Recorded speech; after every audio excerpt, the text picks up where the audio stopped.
Hello दोस्तों, कैसे हैं आप सभी लोग। आशा है आप लोग बहुत अच्छे होंगे और अपने जीवन में काफ़ी खुश होंगे और सकारात्मक होंगे और अपने जीवन में कुछ बेहतर करने के लिए उत्साहित होंगे। दोस्तों, स्वागत है आप सभी का आपके अपने ही चैनल जिसका नाम है ज्ञान मंत्र, और जहां हम लोग करते हैं कुछ ज्ञान की बातें। दोस्तों, स्वामी विवेकानंद जी ने कहा है कि हम वो हैं जो हमें हमारी सोच ने बनाया है। इसलिए हमें यह ध्यान देना चाहिए कि हम क्या सोचते हैं। जैसा हम सोचते हैं वैसा हम बन जाते हैं। दोस्तों, किसी भी कार्य के प्रति हम कैसी सोच रखते हैं उसका सीधा प्रभाव उस कार्य की सफलता व असफलता पर पड़ता है। हम अपने जीवन में कितना सफल होते हैं, अपने लक्ष्य को पाते हैं कि नहीं, यह पूरी तरह से हमारी सोच पर निर्भर करता है। हम इंसान व जानवरों में सबसे बड़ा फर्क हमारी सोचने की क्षमता ही है, जो हमें ईश्वर से प्राप्त वरदान की तरह है। और यह हम पर ही निर्भर करता है कि हम अपनी सोच की खेती कितनी अच्छी तरह से करते हैं। हम उसमें अच्छा बीज बोते हैं या बुरा, इसे कैसा माहौल देते हैं, ये हम पर ही निर्भर होता है। तो दोस्तों, हमें हमेशा सकारात्मक रहना है और अपने मस्तिष्क में अच्छे बीज बोने हैं, जिससे हमारा जो जीवन है वो एक सुंदर जीवन के रूप में परिवर्तित हो सके। तो चलिए दोस्तों, इन्हीं सब बातों के साथ शुरू करते हैं हम आज की संपादकीय। और आज की संपादकीय का टॉपिक है सांस्कृतिक अवधारणा है हिंदू राष्ट्र। और आज का जो ये टॉपिक है ये काफी अच्छा टॉपिक है और मुझे तो बहुत अच्छा लगा कि मुझे कुछ आज बहुत अच्छा पढ़ने को मिलेगा। सांस्कृतिक अवधारणा है हिंदू राष्ट्र, इसमें हमें बहुत कुछ अच्छी चीजें जानने को मिलेंगी अपने हिंदू राष्ट्र से संबंधित। और जब टॉपिक आता है कोई राजनीतिक, जैसे भी कल का टॉपिक था, तो उसमें कहीं ना कहीं राजनीति की बातें होती हैं और किसी पर कुछ आरोप प्रत्यारोप जैसा एक पुट हमें दिखाई देता है, समझ में आता है। तो ये सब तो राजनीति के टॉपिक होते हैं, पर ये जो टॉपिक हैं ये कहीं न कहीं निष्पक्ष भाव से हम अपने देश के बारे में या अन्य भी टॉपिक होते हैं जिसमें हमें और अच्छी जानकारियां मिलती हैं, तो ये टॉपिक मुझे बहुत अच्छा लगता है। तो चलिए दोस्तों, शुरू करते हैं हम आज की संपादकीय। भारतीय राष्ट्र भाव अति प्राचीन है। इसका मूल आधार हिंदू संस्कृति है। संप्रति हिंदू राष्ट्र पर विमर्श है। हिंदू संस्कृति के कारण यह हिंदू राष्ट्र है। कुछ लोग भारत को हिंदू राष्ट्र घोषित करने की मांग कर रहे हैं। उनका मंतव्य स्पष्ट नहीं है। राष्ट्र राजनीतिक इकाई नहीं है, यह सांस्कृतिक अनुभूति है। विराट विश्व हिंदू संस्कृति में एक परिवार है। पृथ्वी ब्रह्मांड की एक इकाई है। हिंदू संस्कृति में यह माता है, आकाश पिता है। हिंदू संस्कृति में वनस्पतियां, अग्नि, वायु और जल भी देवता हैं। पूर्वजों में प्रकृति के प्रति आत्मीय भाव था।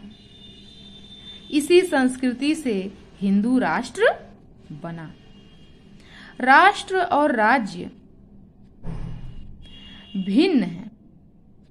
राष्ट्र एक अलग चीज है और राज्य एक अलग चीज है। पंडित दीनदयाल उपाध्याय ने लिखा है कि संयुक्त राष्ट्र वस्तुतः राष्ट्रों का संगठन नहीं है। राष्ट्रों के प्रतिनिधि के नाते उसमें राज्य ही प्रतिनिधित्व करते हैं। इसीलिए राज्य के विकारग्रस्त होते ही राष्ट्र अपने प्रतिनिधि बदल देता है। शासन पद्धति राज्य को राष्ट्र के हित में उपयोगी बनाने वाला तंत्र मात्र है, मगर कोई भी शासन पद्धति अपने राष्ट्र को नहीं बदल सकती। राष्ट्र अस्थायी सत्ता है। हिंदू राष्ट्र संस्कृति सत्य है। तर्क प्रतितर्क और वाद विवाद हिंदू संस्कृति की विशेषता है। कुछ विद्वान हिंदू को मुसलमानों द्वारा दिया गया शब्द मानते रहे हैं। यह सही नहीं है। हिंदू शब्द का उल्लेख ईरानी अवेस्ता में है। हिंदू शब्द का उल्लेख कहाँ है? ईरानी अवेस्ता में है, जो इस्लाम के उद्भव से सैकड़ों वर्ष पुराना है। डेरियस, जिसे दारा भी बोलते थे, दारा भी उनका नाम था, डेरियस के शिलालेख में भी हिंदू शब्द का उल्लेख हुआ है। उच्चतम न्यायालय ने 1976 में हिंदुत्व को संस्कृति बताया। 1995 में भी सर्वोच्च न्यायपीठ ने हिंदुत्व को पंथ, मजहब नहीं, जीवन शैली बताया। प्रतीत होता है कि हिंदू राष्ट्र घोषित करने की मांग का अर्थ संभवतः हिंदू राज्य से है, हिंदू राष्ट्र से नहीं। हिंदू संस्कृति प्राचीनतम है। ऋग्वेद, यजुर्वेद, अथर्ववेद एवं रामायण, महाभारत से लेकर आज तक सांस्कृतिक निरंतरता लिए है। मार्क्सवादी विद्वान डी कौशाम्बी ने प्राचीन भारत की संस्कृति और सभ्यता में लिखा, मिस्र की महान अफ्रीकी संस्कृति में वैसी निरंतरता देखने को नहीं मिलती जैसी हम भारत में पिछले 3000 या उससे भी अधिक वर्षों में देखते हैं।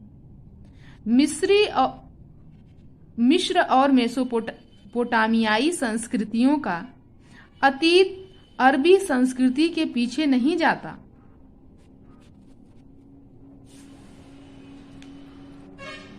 सांस्कृतिक निरंतरता महत्वपूर्ण है।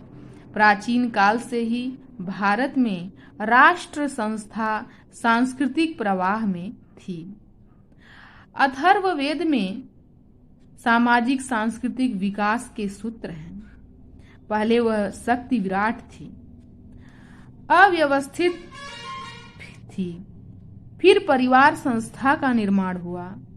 परिवारों ने जीवन को सामूहिक बनाया। सामूहिक विचार विमर्श से सभा और समिति का विकास हुआ। लोक कल्याण के इच्छुक ऋषियों ने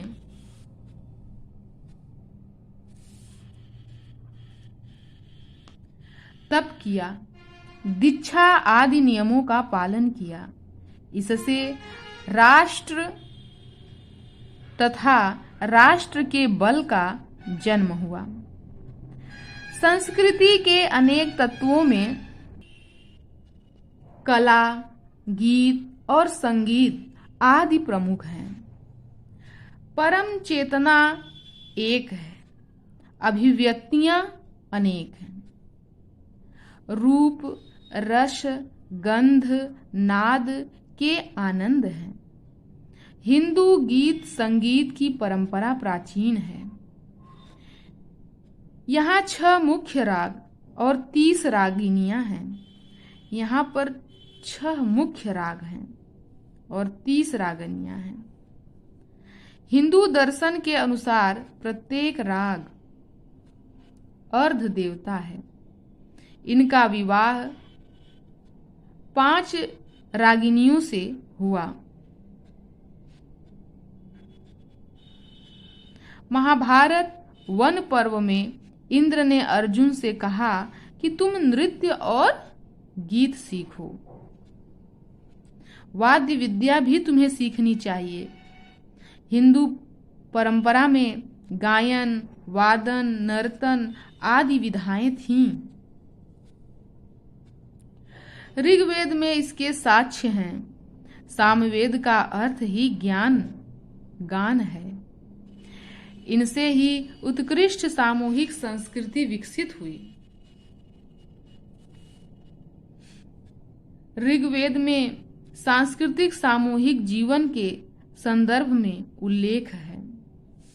हम परस्पर विचार विमर्श करें, साथ साथ चलें, सबके मन समान हों, मंत्र समान हों, समितियां समान हों। हमारे पूर्वज भी ऐसा ही करते थे।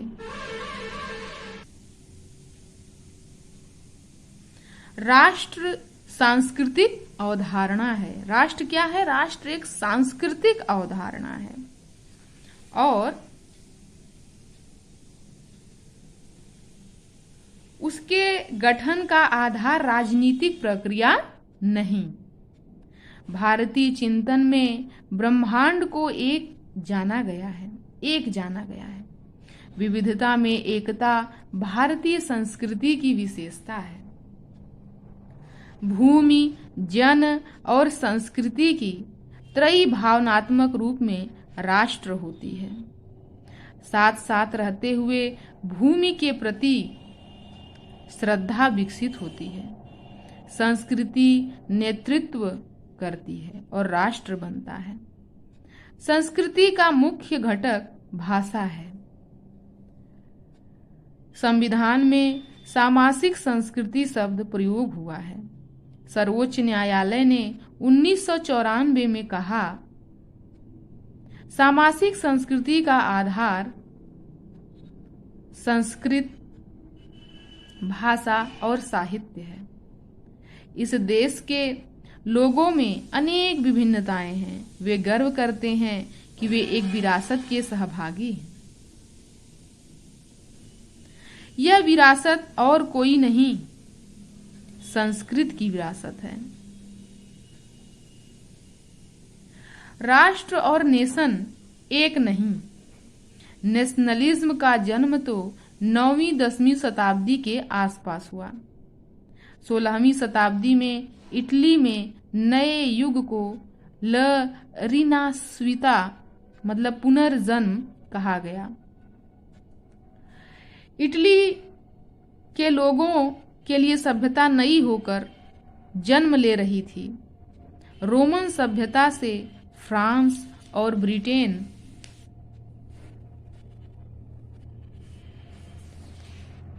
भी प्रभावित हुए थे। उन्होंने इटली की देखा देखी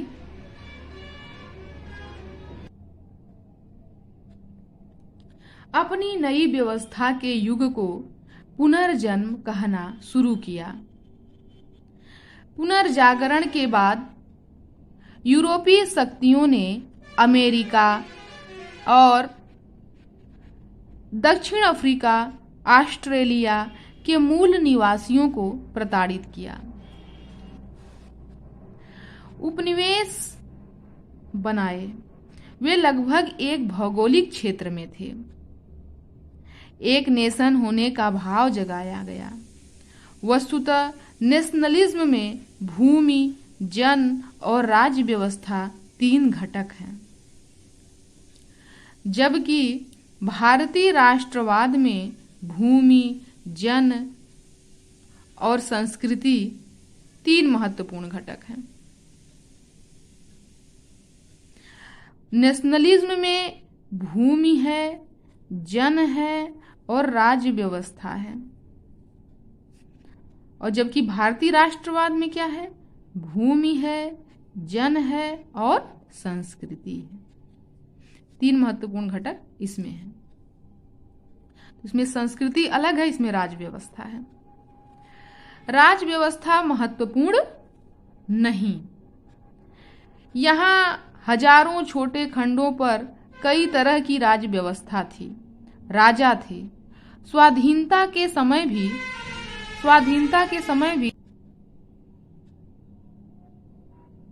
सैकड़ों रियासतें थीं, पर राष्ट्र एक था और है। इस राष्ट्रीय एकता की नींव हिंदू मनीषियों ने डाली थी। मार्क्सवादी विचारक डॉक्टर रामविलास शर्मा ने लिखा है कि अथर्ववेद और महाभारत में अनेक पंथों के राष्ट्र का जैसा वर्णन है वैसा अन्यत्र नहीं मिलता।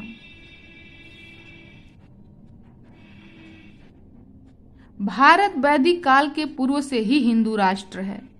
राष्ट्रीय स्वयंसेवक संघ के सरकार्यवाह दत्तात्रेय होसबाले ने सही कहा कि भारत पहले से ही हिंदू राष्ट्र है। वर्षों से कह रहे हैं कि भारत हिंदू राष्ट्र है। इसे आर्यन, हिंदू या सनातन राष्ट्र भी कहा जा सकता है। राष्ट्र की मूलाधार संस्कृति को वैभवशाली बनाना चाहिए। सबके अधिकार समान हों, आजीविका और उपलब्धियों के अवसर समान हों, न कोई अल्पसंख्यक हो और न विशेष सुविधाएं। इसी से हिंदू राष्ट्र परम वैभवशाली होगा। बहुत अच्छा लेख था आज का। और इस यह लेखक हैं उत्तर प्रदेश विधानसभा के पूर्व अध्यक्ष, जिनका नाम है हृदय नारायण दीक्षित। हृदय नारायण दीक्षित, इन्हें तो हम लोग जानते हैं, यह विधानसभा के पूर्व अध्यक्ष थे। तो बहुत ही सुंदर लेख था इनका और बहुत अच्छी अच्छी जानकारियां हम लोगों को मिली अपने हिंदू राष्ट्र से संबंधित। वैदिक काल से लेकर तमाम चीजें जो है इस लेख के माध्यम से हमें जानने को मिली। तो आशा है आप सभी लोग इससे लाभान्वित होंगे। तो आज की संपादकी को यहीं समाप्त करते हैं। मिलते हैं अगली संपादकी में। धन्यवाद।